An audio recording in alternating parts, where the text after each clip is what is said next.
1975 का वो दौर जब भारत की राजनीति अपने सबसे नाजुक दौर से गुजर रही थी। तब न सिर्फ नेताओं को बल्कि सामाजिक कार्यकर्ताओं को भी जेल में भेजा जा रहा था ताकि वो आपातकाल के खिलाफ न बोल पाए, सरकार से सवाल न पूछ पाए। लेकिन अगर 1975 के उस दौर की तुलना आज के तत्कालीन दौर से करें तो ये दौर थोड़ा ज्यादा डरावना लगता है। इस दौर में नेताओं को जेल में नहीं डाला जाता। इस दौर में किसी पत्रकार को मीसा या टाडा लगाकर तिहाड़ नहीं भेजा जाता। इस दौर में जनता द्वारा चुने गए नेताओं को सीधे खरीद लिया जाता है। अगर नेता पैसा पर माने तो ठीक है, वरना ईडी सीबीआई तो हमेशा से इस देश में सत्ता के लिए जिंदाबाद रहा ही है। अगर साल 2014 से लेकर 2026 तक नेताओं के बिकने और क्षेत्रीय पार्टियों के टूटने का रिपोर्ट निकाला जाए तो वो अपने आप में सारी कहानी बयां कर देगा।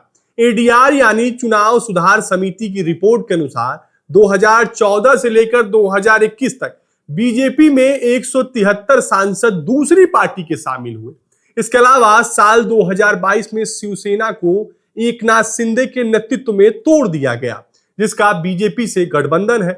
एनसीपी को अजित पवार को आगे करके तोड़ा गया।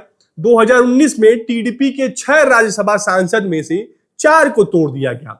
तो वहीं तमिलनाडु की एआईएडीएमके में भी आंतरिक विद्रोह करवा दिया गया, लेकिन पार्टी के शीर्ष नेताओं ने जैसे तैसे डैमेज को कंट्रोल कर लिया और अब टीएमसी के 20 सांसदों को तोड़ दिया गया है। अब टीएमसी को लेकर भी चर्चाओं का बाजार गर्म है कि पार्टी कांग्रेस में विलय करेगी और भी कई तरह के प्रयास लगाए जा रहे हैं। लेकिन मैं यहाँ विषयांतर नहीं करूंगा क्योंकि बात राजनीति के सबसे नाजुक दौर की जा रही है और बंगाल के बाद अब ये टीम यूपी की ओर कूच कर दी है। यूपी की ओर कूच का मतलब है कि अखिलेश यादव के लिए दिक्कत। राजनीति के जानकार तमाम तरह के एक्सक्यूज दे रहे हैं कि समाजवादी पार्टी आंदोलन से निकली पार्टी है। तो मैं उन तमाम एक्सपर्ट से पूछना चाहता हूं कि ममता दीदी की टीएमसी को समूचे बंगाल में पहचान कैसे मिली थी? जहां तक मुझे पता है कि किसानों के लिए टाटा के सिंगूर प्रोजेक्ट का विरोध करने के बाद बसपा का उदय कैसे हुआ था? कांसीराम के आंदोलन के बाद। यूपी में इस वक्त बसपा निष्क्रिय है। 22% वोट बैंक तो मायावती के पास हर हाल में है, लेकिन आज पार्टी, संगठन, सांसद, विधायक सब इनएक्टिव है। राष्ट्रीय पार्टी की उपाधि वाली बसपा के पास पूरे देश में मात्र 2 विधायक है। बसपा हाशिए पर क्यों है? यूपी की राजनीति को फॉलो करने वाले अच्छे तरीके से जानते हैं उनकी कौन सी फाइल ईडी सीबीआई के पास है और ये किसी को बताने की जरूरत नहीं है। अब जरा अखिलेश यादव पर आते हैं।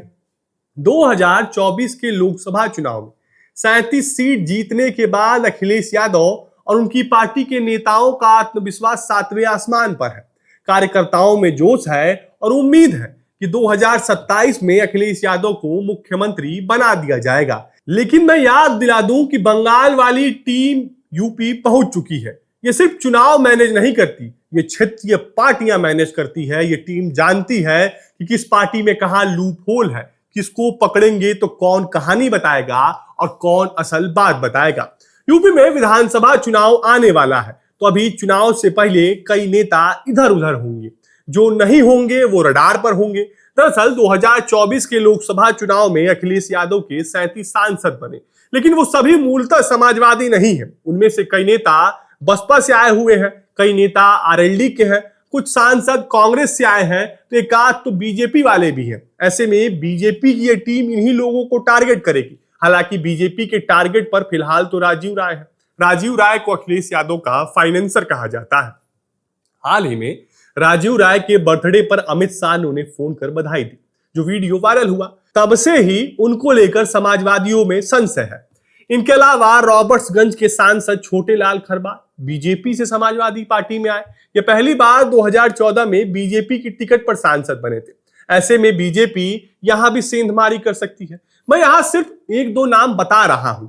ऐसे कई सांसद हैं जो बीजेपी के नेताओं के संपर्क में हैं। अखिलेश यादव को इसका एहसास है क्योंकि ममता की पार्टी टीएमसी पिछले 15 साल से सत्ता में थी। वहां सत्ता जाते ही पूरी पार्टी बिखर गई और अखिलेश यादव पिछले 10 साल से यूपी में विपक्ष में है। ऐसे में एक और चुनाव में हार उनके राजनीतिक स्वास्थ्य के लिए लाभदायक नहीं होगा, क्योंकि इसके बाद पार्टी, कार्यकर्ता और नेताओं को संभालना अखिलेश यादव के लिए बहुत मुश्किल हो सकता है। ऐसे में हो सकता है कि जैसे 2017 में शिवपाल यादव ने सपा से बगावत करके प्रसपा यानी प्रगतिशील समाजवादी पार्टी बना दी थी, लेकिन पार्टी फ्लॉप हो गई। लेकिन ऐसा नहीं है कि कोई दूसरा शिवपाल यादव फिर नहीं बनेगा। हमने महाराष्ट्र में, बंगाल में इसका उदाहरण देखा है।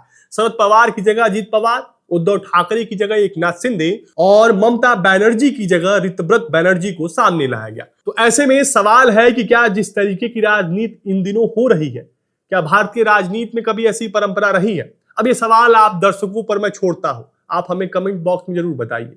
फिलहाल में इतना ही, और भी ऐसे वीडियो के लिए देखते रहे बजरबट्टू दुनिया। धन्यवाद।